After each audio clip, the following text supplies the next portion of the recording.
class. All right. Hi, everyone. Yes, there are two Leslies here, Leslie Pope, and I'm Leslie Rogowski. We are both the design team and then some for the BeadSmith, and they call us Team Leslie. I couldn't do my job without her, and I think she feels the same. So she will be monitoring the chat, although I can see the chat. I can see where everybody's from, and thank you so much for joining us. I want to mention again that this is being recorded, so there's no pressure for you to try to follow along. If you always have materials for the fall Flair necklace, you will be able to find this on YouTube within 48 hours on the Michaels channel and see exactly what goes on today. So maybe have a pen and pencil ready to take some notes. I'm going to give some tips that aren't in writing necessarily, but any questions, put them in the chat window, and the other Leslie will help me to respond or respond herself. So let's switch over to the bead mat. Here we go. This is all about the Easy Knotter. Comes in a box that looks like this. I know we have a pretty close-up view here. The box does have instructions with the actual technique, so you will be able to also supplement your education by looking at those. Invented by Rini Oliveto, who did a workshop not too long ago. The instructions are very clear and thorough, and I actually follow one of her methods in particular when I do my thing here. So here is the Easy Knotter tool itself. It's like a 4x6 lightweight plastic disc with a little safety knob that comes off the spindle in the center. This works for left hand or right hand, and it also is in American measurements and metric measurements. So depending on what works for you, I think you're good. So the magic of this really is twofold. One is the ease in which you can make your knots.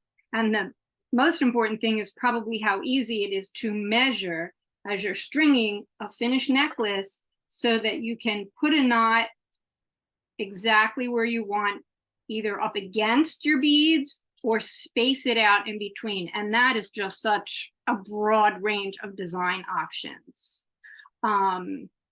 Somebody's asking about my rings. I'll talk to you about that later. Right now, I want to get started. The materials in this, besides the Easy Knotter tool, are you can either use Griffin cord or Slon, which I use. I like to use the Slon 210 because it's relatively thin enough to fit through most beads, but it also makes knots that are substantial enough to not go through all bead holes. You want your knots to stay outside. We also have a few kinds of beads from Bead Landing and the Bead Gallery, which are available at Michaels. So I have these little glass pearls. I have little metal bicones that look like crystals as mine. And then the table cut beads, which are new from the BeadSmith. I believe they're Bead Landing. And I'm using 2 strands of beads for this necklace. One with this lovely assortment of leaves in different colors, and then these really cool little flowers in different colors. Now, these are often referred to, they're called table cut because they're pressed together on both sides. So they have a thickness to it and a kind of a side. If you can see the dimensionality of it between my fingers there. The holes are pretty clear, but not all beads have clear holes. So one of the tricks I want to talk to you about, just really briefly, is when you have beads that have a color, which is a coating, sometimes they might be blocked at one end. So you should always have some kind of either a lollipop pin or a slightly thicker needle, like the kind you use for embroidery or crewel work. And I take my needle and poke it through the hole. And then I hold my hand next to where the finish may be blocking the hole, and I just spin the bead around like this, and it clears the hole. Now, if you're using Griffin cord, you have a needle attached to the cord, and you might not need to do this, but I hand strung my beads to make this necklace just by stringing through the end. If it starts to fray, you can coat it with a little clear nail polish and let it dry. And if you need to, trim it with the scissors, just a little scissors. There's a lot of choices at Michael's for that. I want to start from the clasp for this. So this has jump rings. These are open jump rings and a toggle, a lobster claw. And I'm going to use crimp covers to cover the knots that I'm going to put at the end of my necklace. So I'll show you how that looks when it's finished. You can see right here, this is what looks like a gold bead. That's a crimp cover. Same on the other side. Covers the little knot. So it just gives it a nice, clean, professional look. You're going to put this time into it, and believe me, it goes very fast. But still, it's your time and valuable. You want your piece to look as professional as possible. All right, so with an open jump ring, you want to be careful when you make your knot that it's not where the opening is. Now, I like closed jump rings to do the ends, and then I'll use an open jump ring to attach to it. So you'll have two jump rings, but for this lesson, I'm going to find my opening and I'm going to bring the thread through, just a little bit of it. Oh, by the way, when you string, I've pre-strung my beads in the order I want, and they're still attached to the Slon spool, and I'll keep sliding it down. So I'm just tying a square knot right up against the ring, making sure I'm not at the opening. And I'm going to make a nice tight square knot, maybe a surgeon's knot, which is where you go through twice. And I have a nice sturdy knot. It's not going to pull off.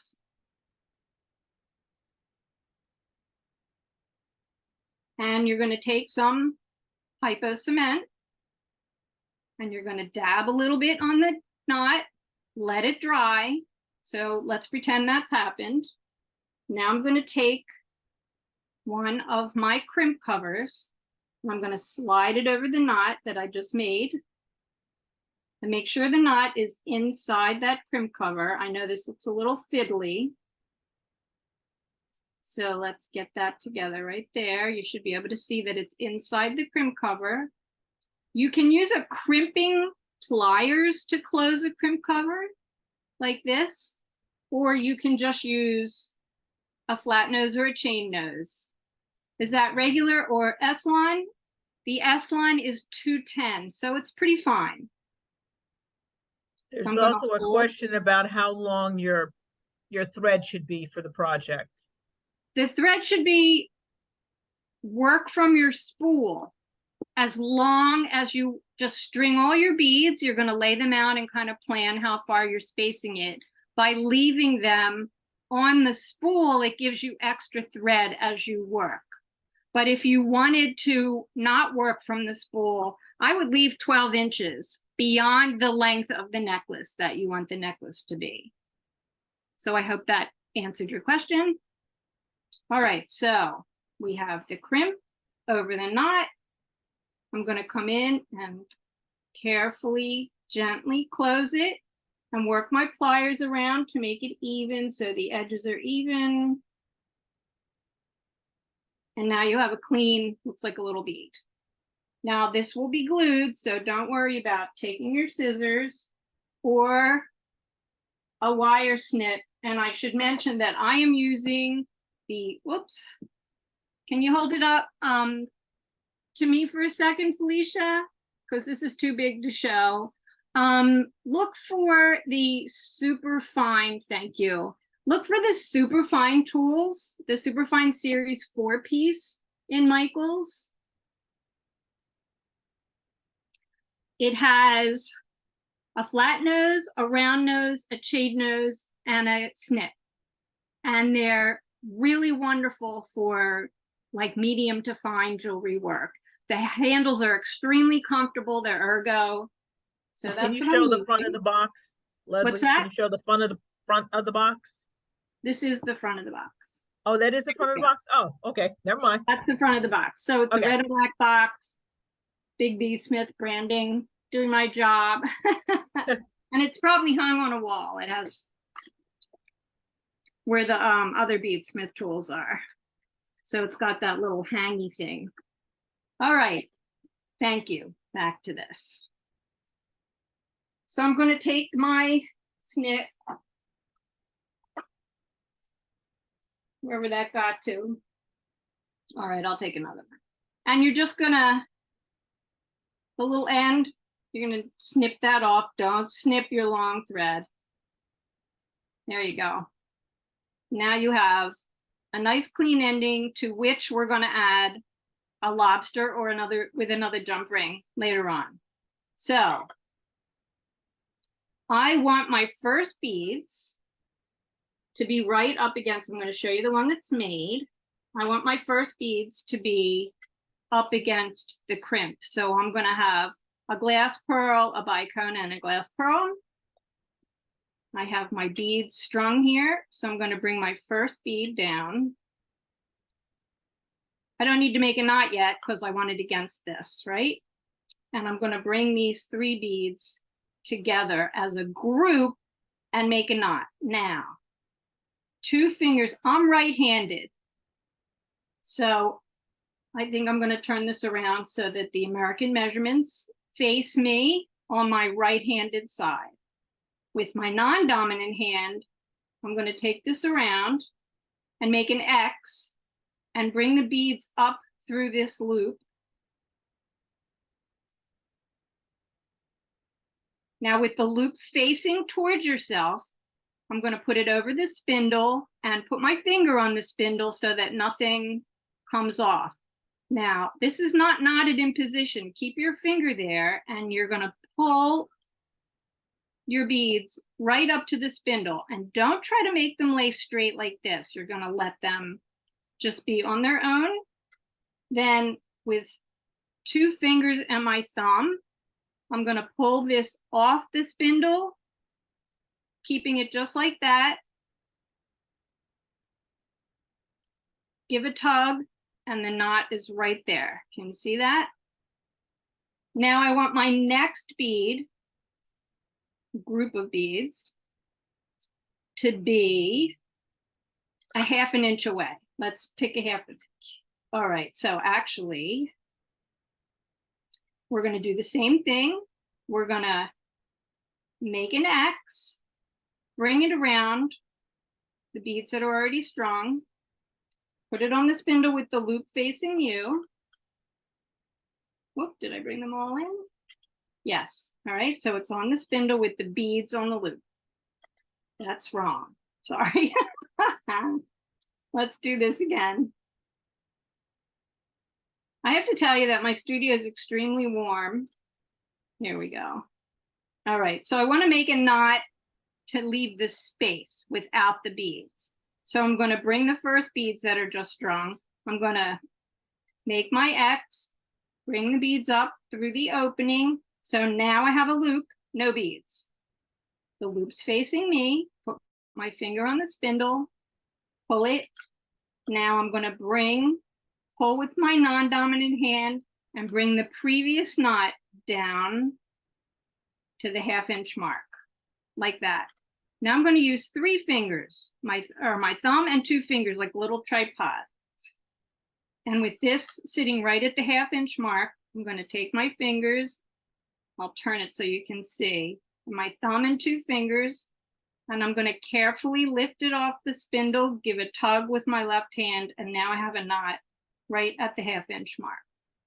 Now I bring the other beads down, and you can see I'm working in groups. This is part of the design that I did in the necklace, where I have a bicone, a leaf, a glass pearl, a leaf, and a bicone as my group. So now I want to put a knot at the other end. So I'm going to pull down to the thread, bring the beads already strung through the loop, you're making a half hitch essentially. You're going to keep the loop facing yourself, put your finger on the spindle, pull it. It's not in position yet. Keep your finger on the spindle, pull it down all the way to the beads. And remember I said just let them go. You don't want to make it straight like this or the knot won't end up in the right position. So you're going to pull that knot all the way up to the bead where you want it. 3 fingers. Pull the knot, give a tug. Now it's nice and close to the bead. Now we're going to make another knot, leaving a space. So I'm going to do the same thing. Make your little X. This is why I like working from the spool, because I can keep sliding my beads down away from where I'm working. So 2 fingers. Make your little X. Bring the beads that are already strung up through it. Put it on the spindle with the loop facing you. Put your finger on it. Now you have room to slide it. And I'm going to keep my finger there just to make sure. And I'm going to bring my previous knot right up to the ½ inch mark. Grab the knot on the spindle, pull it off, give a tug. Now you have your knot. Now I want to bring another group of beads down, but this time I have my pattern. I only have a single flower now. You can see how I have my group of leaves and then a flower table cut, then a group of leaves and my flower table cut, and I'm varying the colors. The technique's the same. The flower goes all the way down to the knot. Get yourself some free Slon there. Make your little X. Bring all your beads through. Put the loop facing yourself on the spindle. Put your finger down so it doesn't come off. Carefully pull this down. There we go. So that make sure your previous bead is against the knot that you just made. You're going to pull this all the way down and it just does its thing. Grab the knot on the spindle, carefully pull it off, give a tug. There you go. Can you see how nice that is? Nice and close. Now we need a blank string to leave a space for the next group. Make your X. Put it with the loop facing you over the spindle. Pull it down a little bit closer. Adjust so the previous knot you made is at the ½ inch mark or your 20 millimeter mark, wherever you are. All right. And I'm going to take 3 fingers, pull it off the spindle, give a tug. Now I have a ½ inch space and I can bring my next group down. This time I'm going to do again. I have my group with the bicone leaf, pearl leaf bicone, all the way down to the knot. How we doing? I see a question about removing the knot if you make a mistake. Yeah. I've been keeping track. Yes. Okay. You want to be careful with this, but you can take actually the not quite as pointy needle that I showed you I was using to poke any blockage through from beads. And you can carefully look at your knot and pull at one part of the loop a little bit until you open enough to undo it. That's as best as I can tell you. You might want to practice that. All right. What color and size bovine? I don't understand what bovine is. What did you mean, Tracy? Probably bicone. Bicone? Yeah, she says Okay. what color and size? Oh, okay. Let's see. They look like 6 millimeters to me. It's 4 millimeter. 4 millimeter. Okay. I think it's 4 mil. Yeah, they think they're 4 millimeter. Metal bicones. I'm looking for the bead label. They're just called metal gold rondelles. And these happen to be a bead landing brand that Michael sells. And they come in a strand, also hung on a little, a wall thing like this. but you can use any beads. I mean, you can find other really pretty fall color beads to use there. You can use round if you want. When directions say, let's see, directions use nylon thread. It depends what you're making. I'm not sure. Can you use sewing nylon thread? It has to be too thin. Yeah, that's exactly what I was going to say. It has to be cord-like enough. Yep. Yeah. Now there is an upholstery thread, but the thing about that's so nice about Slon and Griffin cord is has a little bit of coil texture to it, and it comes in so many wonderful colors. And very strong, no stretch. Nylon has a little bit of stretch, and even though these are synthetic, Griffin is silk usually. Slon synthetic, it has virtually no stretch. The Lego is a magnet, you guys. I get this every class. I have billions of them and they hold my needles. Ta-da! All right, so we're up to the part where I want to make another knot to hold my next group in place. So I'm going to free up some thread so I have room to do this and make the X, pull the beads up through it. And of course, as you get more beads strung, it's going to take you want to be careful to pull all the beads through. Put your loop over the spindle, put your finger on it and pull it. Now you're going to pull this, put your finger on there and pull this all the way to the beads. Let them go in whatever direction you want.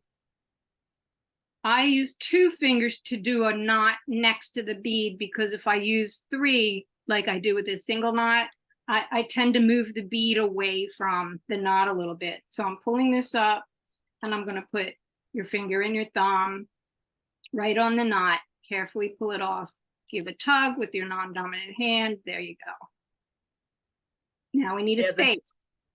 The tug on the non-dominant hand, make sure that the knot stays up against your bead. Thank you. That's a good reminder. That's why we're a team. All right, so now I need a space again. So I made my loop. I put it on the spindle. I'm going to put my finger there. I'm going to pull this down until the previous knot against my group of beads is at the ½ mark. Now I can use 2 fingers and my thumb, and I'm going to very gently, I'm holding it against the spindle with my, like in a pincer movement.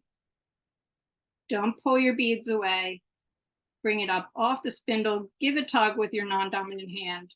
Now your knot's right where you want it. Does the post, I've never had a post. No, this is like attached.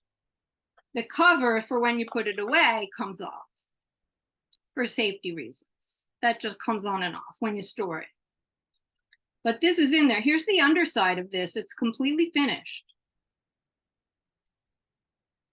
Very sturdy. And these I have never had come off either. They're actually almost engraved in there, the increments. All right, the next bead that's coming down is a single flower. So I'm going to bring that down, free up some thread, make my X, bring my strand of beads through. I have my loop, put it over the spindle, put my finger on so it doesn't come off. Now I want to knot right up against that other flower that I just added. So I'm going to pull that on there like that. Let it fall where it wants to. 2 fingers. I'm going to pull it up carefully, pull it against it. Your knot's right there. So now we have a question about will the thread abrade at the knot against the bead?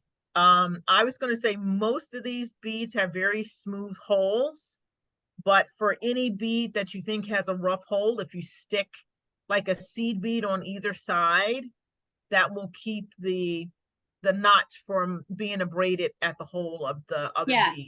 Yeah. Another reason or method to add a smaller bead on either side of the hole is if the hole of your bead is larger, too big for the knot and the knot pulls into the bead, you're going to want to put a seed bead next to it, and I'll show you what that looks like on a different necklace that I have here. Okay, that wasn't, I obviously didn't answer the right question. Okay. It's the bead cover used on the closure. So I'm guessing, does the bead? That's a crimp cover. You know, when you Okay, crimp well, a wire necklace and you have those little like open like this. That's a crimp cover. Looks like that. so that's smooth enough to not abrade the thread. That's correct. There's no Okay. abrasion that's going to happen there. Okay. That's right. Hopefully that answered your question, Priscilla, in a roundabout way. Okay, good. Okay. Right. You're welcome. All right. So I have my knot. I'm at a point where I'm going to pick up speed because I want to show you guys how to end it too. Essentially, you're going to do the same thing at the other end that you did at the beginning. When you have all your beads strung, your last knot is, and you're going to put your last knot beside your last bead. You're going to leave extra thread to tie around the jump ring and make that knot, glue it. I saw somebody, thank you very much, for saying at least 10 minutes for the hypo cement to dry, trim any little tail, and you're going to have the other end look just like this one. You're going to put the crimp cover on your knot. And then you're going to take your tools. Sorry, I had to bring it close to myself to be able to see.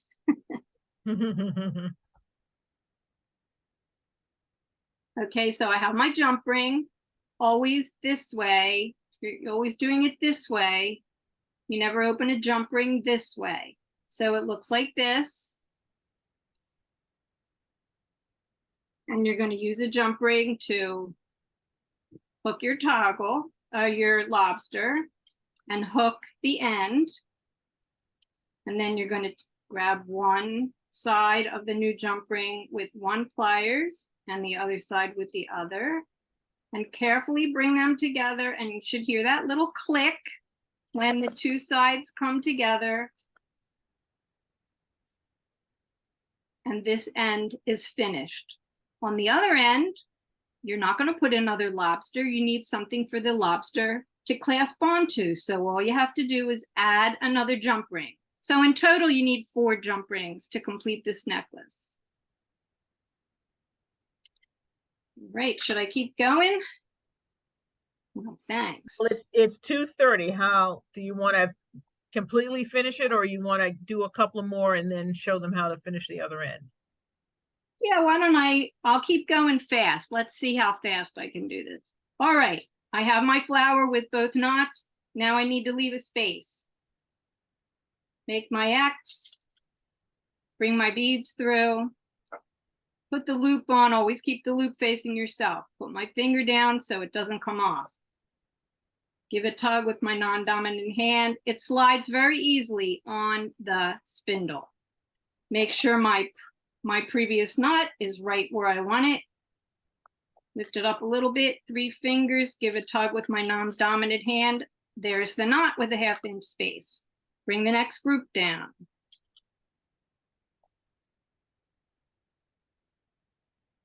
Now I'm going to make a knot right at the bead.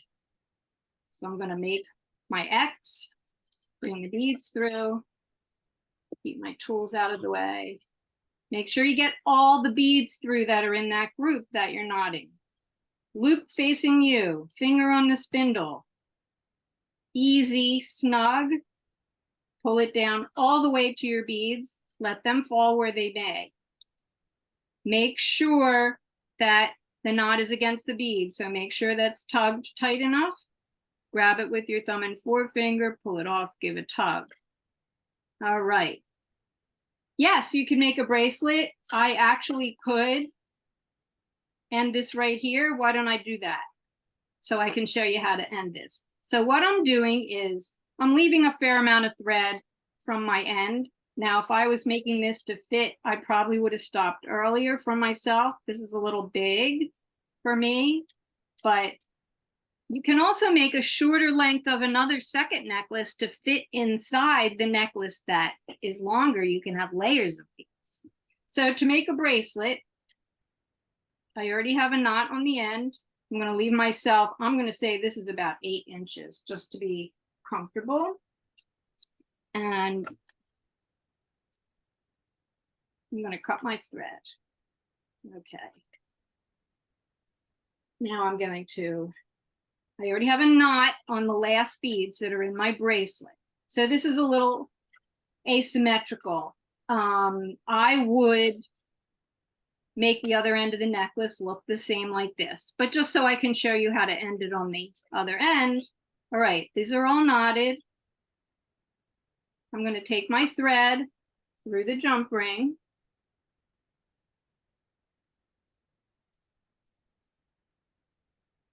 And make a half hitch, just a half hitch. And pull, holding the jump ring, pulling it down. Remember, you're going to put a crimp cover between your last bead and the jump ring. So I'm just leaving it right next to the existing knot. And I'm going to go through again. Dab, whoops. There we go. Dab it with glue. So you can, if you want, if you don't think you're going to be able to get the knot right where it needs to be, use the tool. Use the easy knotter. Put your finger on it. Bring it down. Pull it. Use your 2-finger method. Okay. So now I have a tail. I have my beads. I have my jump ring. I'm going to hold the tail down.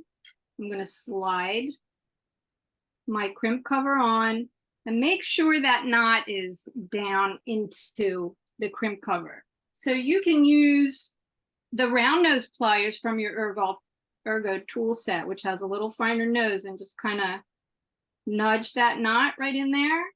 Then you're going to take your chain nose or your flat nose, and you're going to carefully close up that crimp cover. After you dab it with some glue? Dab it with the glue. Sorry, let it dry. Thank you.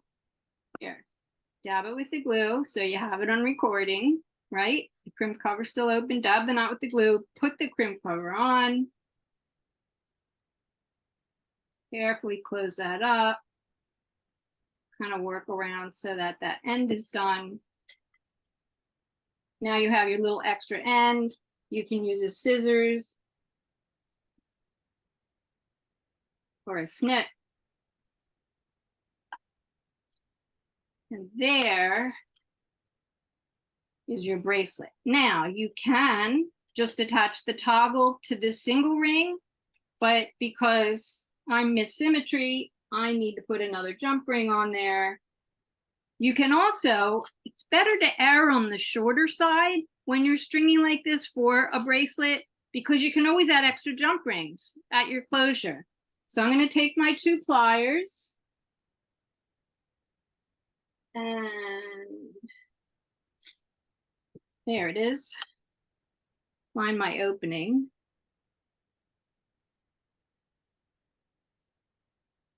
There we go. So you see how that's open sideways? I'm going to string that right on to the existing one and close it up by bending it back. You'll hear that little click.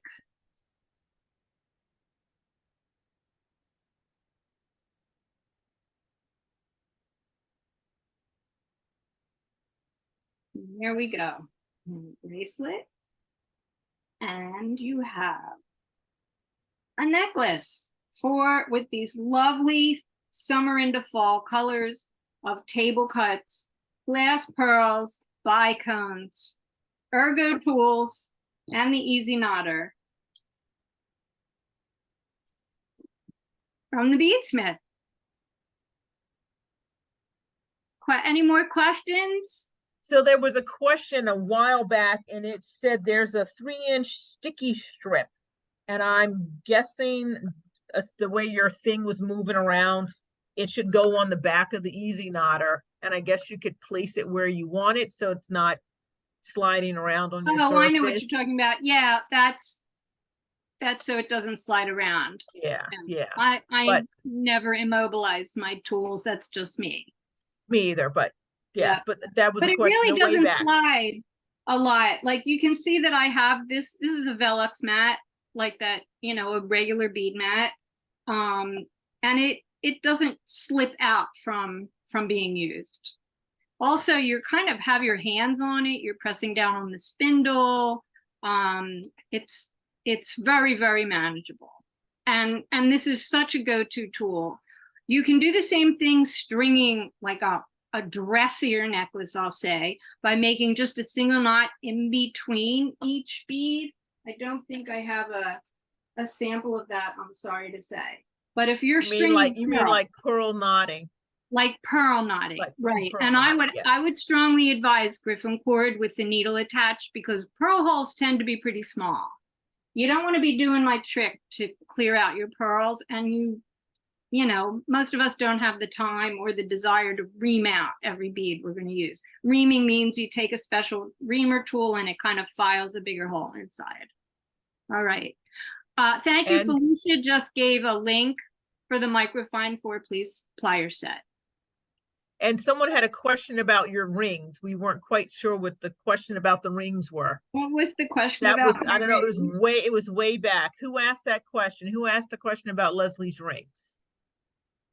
I have been known for my rings. And your earrings. Okay. So the earrings. Rings. Yeah. The earrings are in the I Love Beads section of library. Those are like I think, yeah. Here's my earrings. Yeah. They use ginkgo beads, the purple ones, paisley duos, the green ones, and then there's a symbol element that has holes that go through it. That's made. They're called the Aosa earrings. AOSA earrings. AOSA. If you look in the I Love Beads section under symbols, yeah, you'll find the free. It's free. Yeah. BeadSmith.com/I Love Beads. Right. No spaces. And you can find patterns for, I think, the rings too. Finger dressing. Finger dressing. Okay. Finger dressing. You want to look for Delica beads, the Delica bead category for rings like this, all on the BeadSmith site. Free library, dozens and dozens and dozens of cool stuff. Leslie is the ring queen. Well, that was fun. The next class, yes, thank you, Felicia. I'm going to bring this out. I'm working with the table cut beads again, and you have to check this out. This is a little bit of wire work, but it's a beginner project with head pins. This is the next class. Can you see I'm using the leaves and flowers again in a different color? And then I have a larger bead that comes in a strand. I love the big flower beads. I love the bigger ones. I love those big guys. Me too. And you can see again the table cut. They have a dimensionality, you know, a side edge to them. So they're really, really just a presence and a statement necklace. So that workshop is September 20th, and I think it's at 3 o'clock Eastern time, 2 o'clock Central time. Thanks, Amy. Thanks, Margaret. Thanks, June. Thanks, everybody. Pittsburgh, I was there for the first time this year. I love that city so much. I did not go up the Space Needle because it's a height thing, but the Museum of Pop Culture is my favorite if anybody goes there. So, Fall Flair, the Easy Knotter. I guess that's it. If there's no more questions. Oh, the link again for the earrings is called the Aosa earrings, AOSA. And you can find it on beadsmith.com/I Love Beads. Our I Love Beads library is divided by type of bead or element. So you're going to look for the symbol category for the AO set. There you go. Thanks, Les. All right. Remember, this has been recorded.